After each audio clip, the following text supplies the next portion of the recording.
Bring out the brooms, baby. Bring them out. Bring them out, Oakland. Bring them out. How's that? How's that? How's that one for you, Oakland? I feel like what's his name from Little Mermaid, the Trident guy.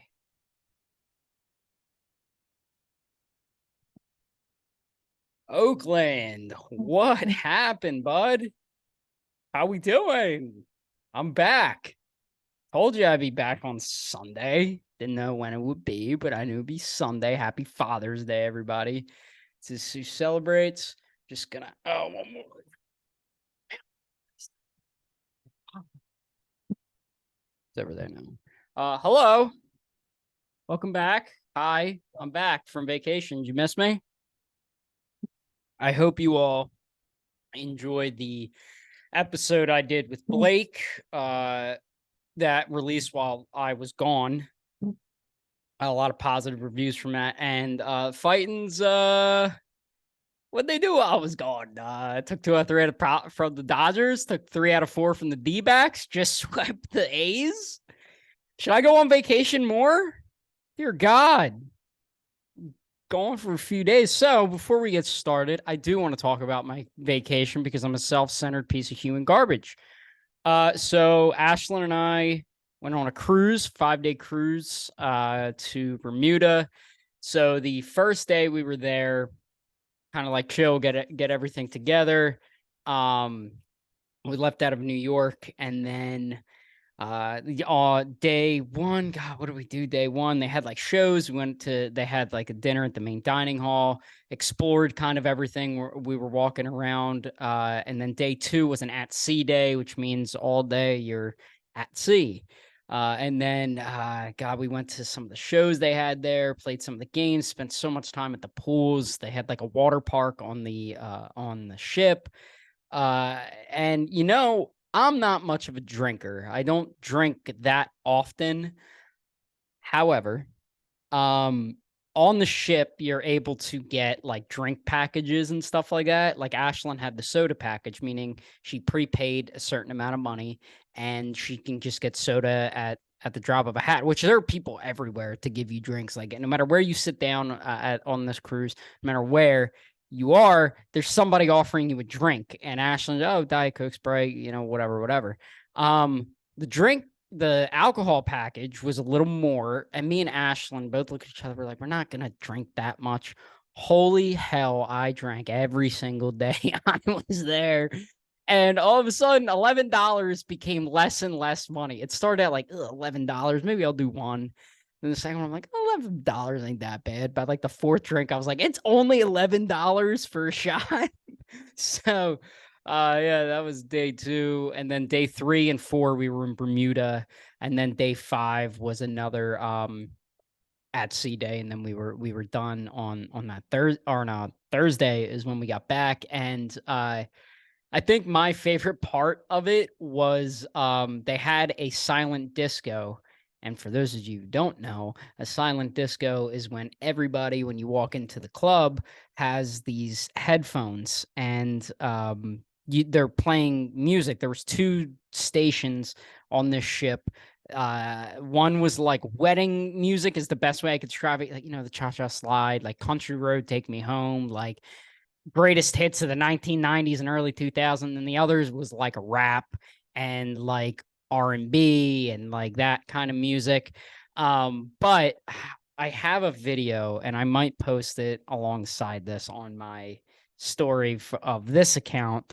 Of we're at the silent disco and it was it was our last night there. And we didn't feel like spending any more money on alcohol because we went through a decent amount. And we just kind of like sat back and Ashlyn was playing. It was so cute. She was playing a crossword puzzle as like I'm jamming out to the Cha-Cha Slide or whatever was playing at that time. So it was a really, really fun time. I'm glad to be back. I'm glad I had the experience. Oh, and then we went, okay, so a couple more stories. I don't care. I'll record for however long I want. You can either skip this part and talk about baseball or I'm talking about me right now. I'm talking about me. We then went the 2 days we were in Bermuda. We had an excursion booked of a snorkeling stuff, and the boat ride, it was a 3-hour excursion. What they don't tell you is it's an hour and 15 to get to the spot, and then an hour and 15 to get back. So you really only have 30 minutes to snorkel. And not only that, it was 9 in the morning. It was very cold for Bermuda. It wasn't actually cold, but for Bermuda, it was cold. The water was murky. There was stuff. I have a scratch on the bottom of my foot and on my toe because of whatever rocks and stuff were down there. However, I did have a lot of rum on that boat. So, yeah, 9 in the morning. Vacation time doesn't matter, idiots. And then the other thing, they had this inflatable like obstacle course on the water, and it was like $30 a person. So me and Ash went, and the first thing I wanted to do, because I'm, an a-hole, is it was like 3 stories. They had the bottom, second, top. At the top story was a slide, and it slid all the way straight down into the water. I'm like, I'm going on that first. That's where I'm going. And Ashlyn agreed. What they didn't tell you is it is not wet on that slide. Me thinking, I'm like, okay, they had like a few other water slides and they were all like had consistent water pouring into them, like a circulation system from the ocean. This one didn't. So my back got burned. Ashlyn's butt got burned, completely ruined the experience. And I'm not as athletic as I once thought I was. I did think I was somewhat athletic, not much, but somewhat. And I was humbled very, very quickly. I don't have any video of it because Ashlyn was still recovering from her butt burn. But yes, I was humbled very quickly about how non-athletic I am. I then proceeded, before we left, to jump off the top story of the boat into the water. And I got a nice nose full of water, but it was a very, very nice time. And like I said, I'm glad to be back here with you lovely, lovely people. And so enough about me. So the way this episode's going to go, we got headlines. I'm briefly going to talk about the Dodgers and D-backs series. Nothing complicated, very surface level, because nobody really cares about that. It's kind of in the backseat at this point, and me talking about it, you really don't care. I'm primarily going to be talking about the A series, the series in which the Phillies just swept them, as they should. And then we have Where Are They Now? And then wrapping it up with the series preview against the Atlanta Braves. So let's get into it. Headlines: Christopher Sanchez, his x-rays came back negative. He will make his next start. I am very not sure why the Phillies waited so long to bring Christopher Sanchez up from AAA with this whole bullpen game stuff. I really don't understand. He gave him 4 solid innings yesterday. Could have gone longer. I guess they were very concerned about what was going on with his hand, so they didn't send him back out to the 5th, because he was cruising to that point. He only had like 50 or 60 pitches, very under the limit. They said he was stretched out as a starter, so I'm interested to see how he's going to bounce back, because he's been pretty good in spot starts this year. Nothing crazy, nothing wild. He's been fine. And then the other thing, unfortunately, Seranthony Dominguez is headed to the 15-day 15-day IL with a left oblique strain, so we don't really know the timeline of his return. But in his place is Junior Marte, and we'll get to him because he's been very, very good for the Phillies, and we saw that today. So yeah. So the Dodgers series, the D-backs series, like I said, very briefly, the Phillies took 2 out of 3 from the Dodgers. The first game was, I did actually watch that first game. That was the last game I watched before I went kind of radio silent for a few days. It was a good game, especially against the Dodgers. Anytime you take 2 out of 3 from the LA Dodgers, that's a good thing, because they are one of the most well-functioning franchises in the league. So taking 2 out of 3 from them was a big deal, and they did it in pretty handedly fashion. You had the walk-off by Schwarber in game 1 after Strom gave up the 3 runs, and we'll get to Strom a little bit later because he has been not very good for the Phillies of late, and we kind of need him to be. Or Andrew Vasquez, I guess, is going to take the Strom's role, and Strom is going to take Vasquez's role, because I feel like as of now, I'm trusting Andrew Vasquez a lot more than I am Matt Strom. So we'll get to that. And then in game 2, you had Nola doing what Nola does best, absolutely choking. And then the Phillies lost 9-0 in that game. And then you had the final game of that series, in which they won. So It was a solid series. Again, I don't have all the nooks and crannies, ins and out, how they looked. Did they barely win? Did they not? Did it, whatever. They won the series. It's a W in the win column, no matter which way you put it, and you move past it. Now we get to the Diamondbacks. They won 3 out of 4. Arguably could have swept. Arguably could have swept if Cody Clemens' ball was fair, which I think it was. But again, the Diamondbacks are the second best team in the National League. You take 3 out of 4. Not only take 3 out of 4 from them, but take 3 out of 4 in Arizona, which has been a house of horrors. I think the first podcast I ever uploaded to this channel was the D-backs are the new Marlins. I think that is the first ever episode that I uploaded to this channel. So, the roots cut deep here in this. So it was good to see them take 3 out of 4 pretty handily.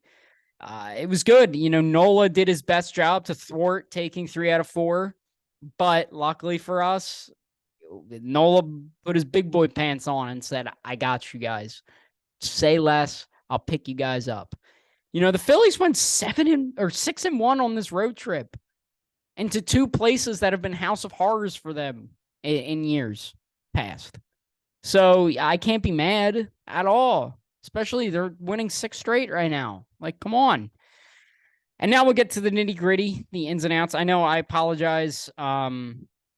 If you were hoping to get more about the Dodgers and Diamondbacks, I just felt like I was making the notes for it, and I just felt like it was kind of old news at this point. It was stuff that you guys have already heard. It was stuff that you guys have already kind of thrown in the back of your mind. So I wanted to make today's focus the A's series, which the Phillies swept. So that is the main focus of this. Yes, they won both series against the NL West teams. They took care of business against the AL West teams. So especially a team I refused to lose any of these games to the A's because they're bad. Sell the team. I will get okay.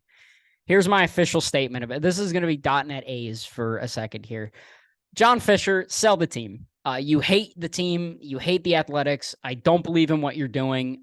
You have shown time and time again that you are a terrible owner, that you hate baseball, essentially, and we're looking for the first out to get out of Oakland. So for the people who hate baseball, owners who hate baseball, sell your damn team to somebody who cares. Because I'm fortunate enough, and with the Phillies, to have John Middleton as one of the partnering owners who loves baseball, loves his team, will do anything to spend on the team. And, as much as I hate them and I despise them, Steve Cohen with the Mets is the same thing. He loves baseball. He loves the Mets, and he will spend any amount of money to put money back into that product. John Fisher, I feel like, hates baseball. Hates the Oakland Athletics, sees them as only dollar signs, and not to these poor fans in Oakland who are been crying and screaming, and they reverse protest and saying, we love this team. We don't want this team to leave. But Fisher doesn't care. He only sees this as a business opportunity, doesn't see it for the people in Oakland who love them. These poor fans in Oakland have to deal with losing another major sports franchise because of a terrible owner. If you remember, a few years ago, the Raiders went from Oakland to Las Vegas, and now it looks like the A's are doing the same. So I hate you, John Fisher. You are a terrible thing for baseball. If Rob Manfred had any sort of balls, he would step in, but of course he's not, because Rob Manfred only cares about the owners, cares about the business opportunities, and cares about juicing the balls in big games. So if you ever look at, I'm just going off on a rant here, but I don't care. I'm tuned up after not doing one of these, so I have a lot to say. If you ever notice in these big market games, the Field of Dreams games, the overseas games, any Yankees, Red Sox, Sunday night baseball type things, they're always high-scoring games. You want to know why? Because Rob Manfred sees that as views. What you really want is the true baseball fans watching Garrett Cole and prime Chris Sale going at it, or, I'm trying to think of it. See Tyler Glasnow and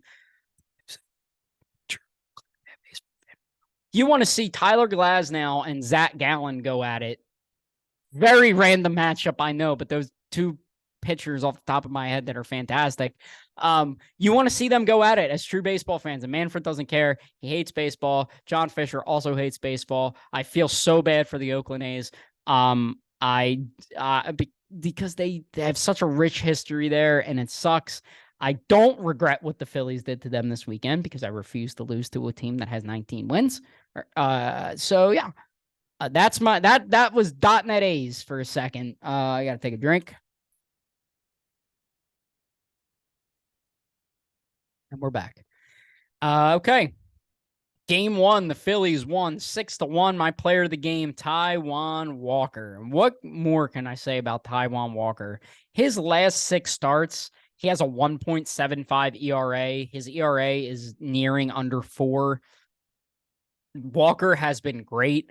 And I know people are going to look at the TikTok I made, me bashing Taijuan Walker. I guess he saw it because he figured it out. Taijuan Walker's been excellent in his past 6 starts. And this game was no exception. 8 innings, 7 hits, 1 earned run, no walks, 8 strikeouts. You know, the Phillies needed length, and especially with a Christopher Sanchez game coming in game 2, they needed length out of Walker, and he did exactly that. The only other pitcher they had to use was Andrew Vasquez. So, you know, you got to give credit to Taijuan Walker. You know, I'll eat my words. You know, he's been fantastic. And I was not saying I was wrong, because I think the arguments I made against Taijuan Walker were completely valid. But, you know, he's been fantastic. He's been the guy you gave 70 odd million to this offseason. So shout out to Taijuan Walker. Proud of you, buddy. Walks still aren't down, though. So I was right about that. The first game marked the return of Christian Pache to the lineup. Dalton Guthrie was optioned to AAA. Thank God. I hate Dalton Guthrie.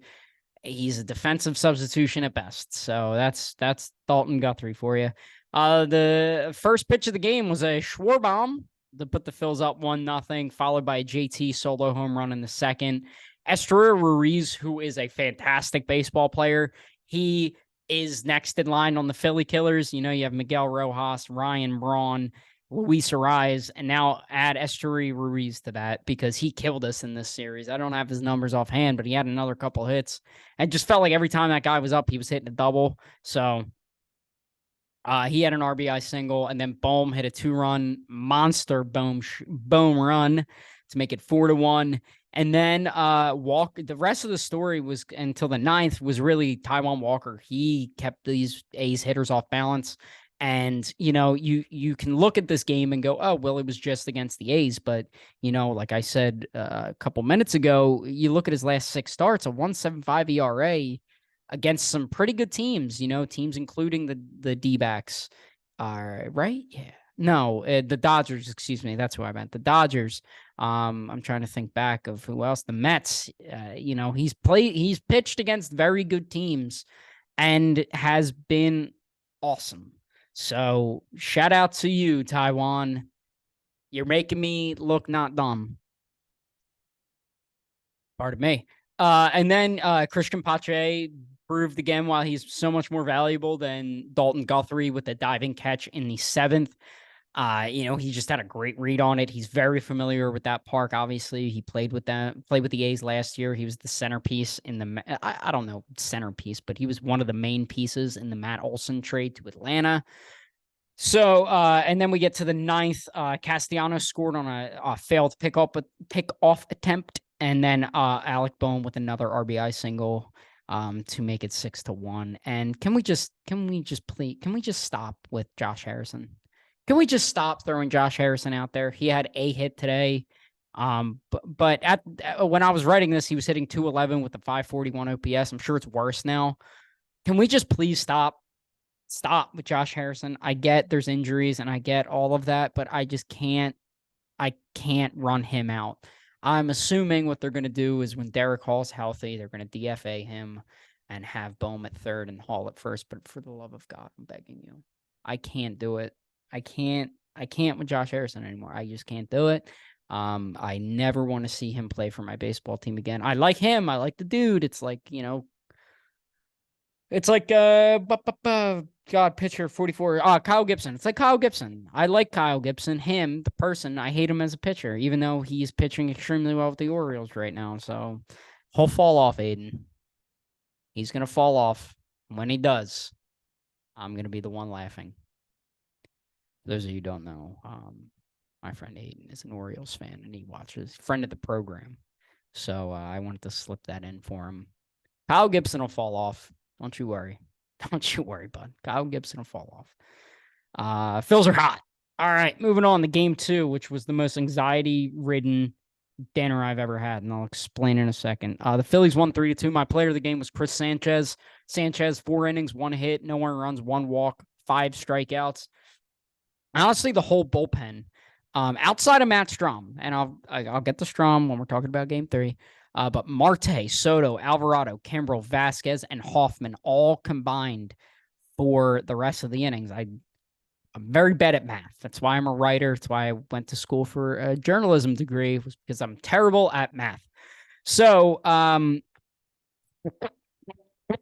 yeah, that whole bullpen stepped up massively, outside of Strom.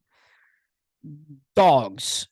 My new nickname and a nickname at NBC Sports Philadelphia is the Sanchez. I love it. Give me more of the freaking Sanchez. Talking about Chris Sanchez. So shout out to him.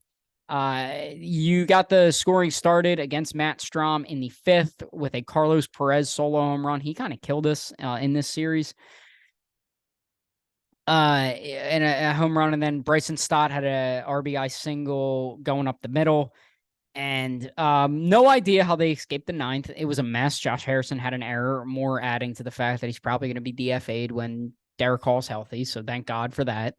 You then had Carlos Perez, you had Stott again with the next RBI in the 11th to make it 2-1. Then Carlos Perez with a double to make it 2-2, and then Schwarber with an RBI single in the 12th to make it 3-2. And I ended it with "Ring the Damn Bell." So I have a story for you. So yesterday was my beautiful girlfriend Ashlyn's birthday, who I love so much. She never believes that I talk about her on this program, so I'm getting as much content out of it as possible. And I'm going to put like a video package together and go, this is how many times I talk about you. And just a little like, you know what I mean? So it was Ashlyn's birthday yesterday. So it was me, her, and her parents and her stepdad's mom. We all went to the Melting Pot together for dinner. And this is when the game was going in the extras. And we're all cooking. If people know how the Melting Pot works, you pick your sides and you pick everything and you put them all together and you cook it yourself for the low price of like $120. But anyway, we were, having dinner, talking everything, and Matt Hartman was texting me, and Blake was texting me, and I'm like, I gotta put this game on. So I got my phone out and had it on the table. It was just like kind of like paying attention, but then I was like looking down at it, like, and then like Schwarber had the hit, and I'm like, yes. She's like, Chair, are you kidding me right now? And turns off my phone. So that was the end of that. But it was intense, man. I also went to the casino yesterday, won $50, and I thought it was hilarious. So I got out $20 and played one of the slots, and it ended at $69. I could have kept going, but I'm like, I have to end with 69, and I like tripled my money. So it was a great time. But anyway, back to the game. I kind of talked about this at the beginning of the episode, is why did Rob Thompson take Sanchez out? He was cruising. I guess they didn't want him a second time through the order. They were worried about his hand. It was kind of an accumulation of a lot of things, but God, that changeup was moving. He got 3 strikeouts with it. He was locating pretty okay prior to that hand injury. He was a little all over the place with that hand injury, but really dialed in with that changeup. He trusted that a lot and got a lot of swings and misses. So shout out to him. Marte was excellent. Soto, excellent. Alvarado, excellent. Kimbrel, not his fault in that inning. That the reason he had to throw so many pitches. Vasquez tackled 2 innings, and Hoffman has been awesome. So Very solid game for the Phils. They won the series, another series win. I think that's like 5 straight or something. They've been a wagon right now. They're 3 games over 500. They've just been playing insane ball. But I just want I want that whole Phillies team to know you don't have to wait till June to start playing good baseball. Just by the way, guys, you can start like this. Look at the Rays. Look at the I mean, no team was better than the Rays out the jump, but my point is you don't have to start like 5 games under 500 entering June every year. You can just do this all the time. Anyway, then we get to today's game. Phillies won 3-2. My player of the game was the Schwarbinator. Kyle Schwarber went 3 for 4. Everyone's gangster until Kyle Schwarber starts hitting singles. Schwarber had a leadoff dong again, and then another RBI single in the 5th was like the funniest thing. He just slapped it down the line, and McCarthy's like, "Oh my God, that's gonna get down." Then you had Aledmys Diaz with a solo home run off Matt Strahm, and then Turner with an RBI single in the 8th. Perez again in the 8th to make it 3-2, and then that was it. So Matt Strahm has been bad, like really bad. Recently, in the month of June, he has a 7.71 ERA. So as of now, I'm allocating Matt Strahm's innings to Andrew Vasquez and Andrew Vasquez innings to Matt Strahm. I trust Andrew Vasquez a lot more. If we're looking at guys who can go multiple innings, I feel like I trust Andrew Vasquez a little bit more than I do Matt Strahm at this point in time. And I don't think that's a controversial take at all. And I think Matt Strahm will be the first person to tell you that. So if I'm Topper, and I get Topper's a confidence guy, I get he trusts his guys. I get that he wants his guys to feel like he can succeed. And we saw it on in the first game. We saw it with Taijuan Walker, stuck with him in the 8th inning, even though after being pulled early in his last start. So he's a trust guy, so I doubt he does that. But I think for the betterment of the team, I think for the confidence of Matt Strahm, you kind of got to build his confidence a little bit. Lower leverage situations, trust Vasquez a little bit more, lean on him a little bit more because he's been very, very good in his role. So I think giving Vasquez a bit of a longer leash, a bit high leverage situation, let Matt Strahm kind of recollect himself, give him a little bit of a rest. I think that'll be the best for everybody. And Alvarado pitched an inning, 2 hits, 1 earned run, no walks, struck out the side. So again, he's kind of working out the rust. This is first time he's pitched in back-to-back games since coming off the IL. So I'm not reading too much into this Alvarado outing right here. An outing I am reading a lot into is Junior Marte. Junior Marte, with his balls made out of steel, came out, pitched a scoreless 9th inning, struck out the side, and I think Alex Carr tweeted, "What could possibly go wrong with Junior in the 9th?" And Matt Saporsky texted me, "What could possibly go wrong?" Nothing, apparently. I didn't know the Phillies were allowed to have stress-free 9th innings, so that's awesome. So Marte he's been really good. Marte's just had 1 bad outing since being recalled from AAA, so he's been really, really good. He's kind of been the guy that I think Topper and Caleb Cotham and Sam Fold and Dombrowski kind of thought they were getting when they acquired him from San Francisco. So I think we're seeing maybe an Alvarado 2.0 from the right side. Maybe a bit of a stretch, but a man can dream, can't he? Another guy who's been awesome has been Christian Pache. He had 2 doubles in this game and really just picked up right where he left off when he got injured in that game in Houston. And again, another guy that I bashed earlier and has been playing extremely well. So shout out to Christian Pache. I mean, that trade with the A's for whatever it was is looking like a steal right now, because if Harp comes back, if Harp is healthy and can throw the ball and can play first, you then move Bohm to third. That DH spot opens up. You put Schwarber in there. You put Pache over in left, because Casty's been really good over in right. Marsh is excellent in center, and Schwarber is kind of, I feel like, a black hole in left. So if you can get Schwarber in the DH spot when Harper's ready to play first, this team. Also, I forgot to mention, Castellanos has not played the past 2 games. He has a stomach bug, so hopefully he'll be back in the lineup on Tuesday against Atlanta. Harper also had the day off today. I think with the off day tomorrow, they wanted to give him 2 full days off, especially with the getaway day. They already won the series. If they won today, great. If not, no big deal. So Harper will be nice and refreshed for that game against the Braves. Another guy who I just feel like a hot streaks coming is Brandon Marsh. He hit the ball really well today, unfortunately, with no results. We had that ball in his first at bat. That was a home run in like 15 of 30 ballparks, including Citizens Bank. But we're not paying in the bank today. We played in the Coliseum. So he's been hitting the ball really well, hasn't been striking out as much. So it looks like a Brandon Marsh hot streak is in the future, hopefully. And if we get him rolling, that's going to be huge. And I think the same with Harper in terms of power. He's hitting the ball a ton.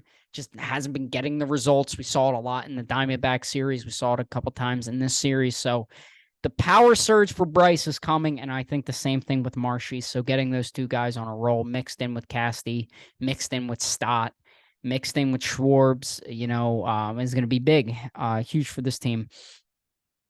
Just a few other keynotes I kind of wanted to touch on. One's kind of a meme, and the other is like a serious thing.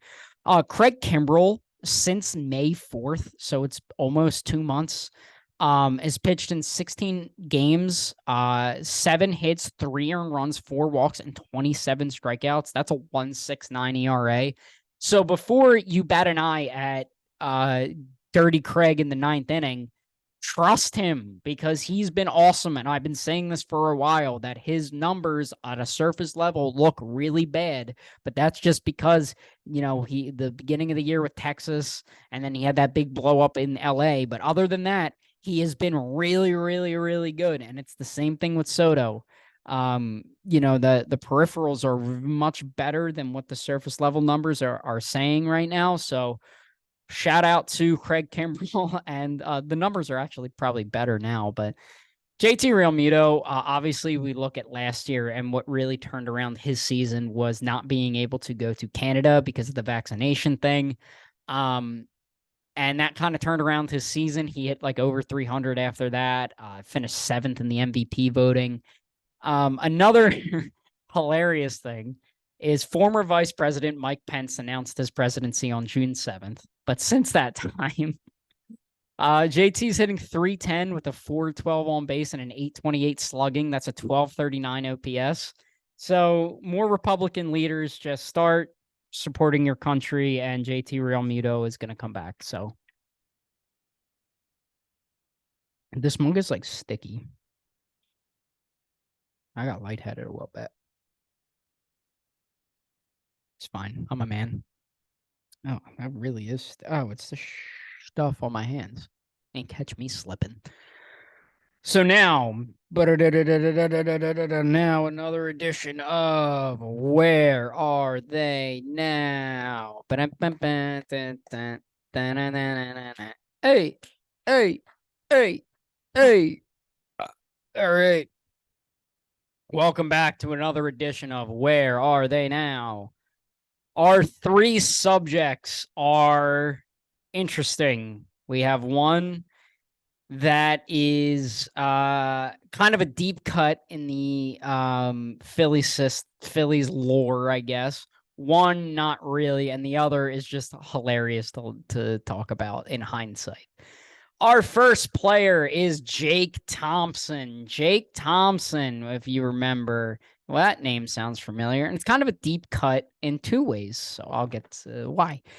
So Jake Thompson was drafted by the Tigers in the 2nd round of the 2012 MLB draft. He then spent a couple years in that system until being traded to Texas with Corey Knebel, former Philly Corey Knebel, for Joakim Soria in 2014. That was during one of the Tigers' golden era runs.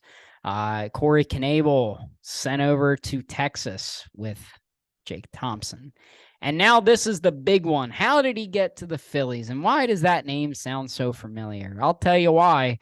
because he was traded alongside Nick Williams, Jorge Alfaro, Alec Asher, Matt Harrison, and Jared Eichhoff for Cole Hamels and Jake Diekman. Yes, that is this Jake Thompson, one of the key cornerstones in the Cole Hamels trade back in 2015. Thompson then spent 2016 to 18 with Phillies.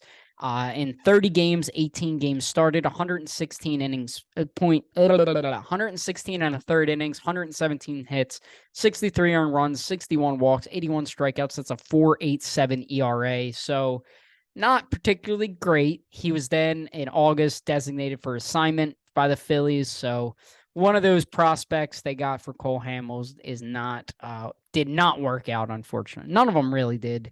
Nick Williams is nothing. Jorge Alfaro is something, at least. Nick Williams, I thought, was going to be like the next like Marlon Byrd or Grady Size. Like I thought Nick Williams, after that 2018 season where he played really, really well, I thought he was going to take like the next step. I know a lot of people liked Aaron Altair more than Nick Williams. I was a Nick Williams guy. But that's just me. But then the Phillies obviously decided to sign McCutchen and Harper, and they already had that dingus 37 in center. So Nick Williams kind of was an afterthought. And I think the Phillies traded him, or was he DFA'd? It was one of them. He was either traded or DFA'd. I think it was traded. I know he was on the White Sox at some point. But anyway, that was talking Nick Williams. Alec Asher, nothing. Matt Harrison, nothing. Jared Eichhoff had somewhat of a career, but I'm not sure what system he's floating around in. But we'll get to Jared Eichhoff in a future episode. Spoiler, he's not in this one. So he then spent time with Milwaukee and with the Lottie Giants of the KBO, back with Detroit, the Angels, the Leones de Yucatan of the Mexican League, and actually, 5 days ago, he re-signed with the Phillies. He is currently in the Phillies farm system. I'm not sure where he is, at what level, but he is currently in the Phillies organization right now. So back to your roots, bud. 11 years or 8 years later, back to your roots, bud. Maybe they got some. Jake Thompson season. My next person is Nicky Vincent.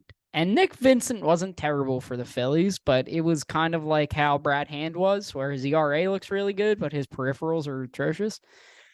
So Nick Vincent, drafted by the Padres in the 18th round of the 2008 draft. He was called up by the Padres and spent 2012 to 2015 with them. He was then traded to Seattle in 2016 and spent until 2019 in Seattle. Then signed with the Giants in 2019. He then was released in released in August.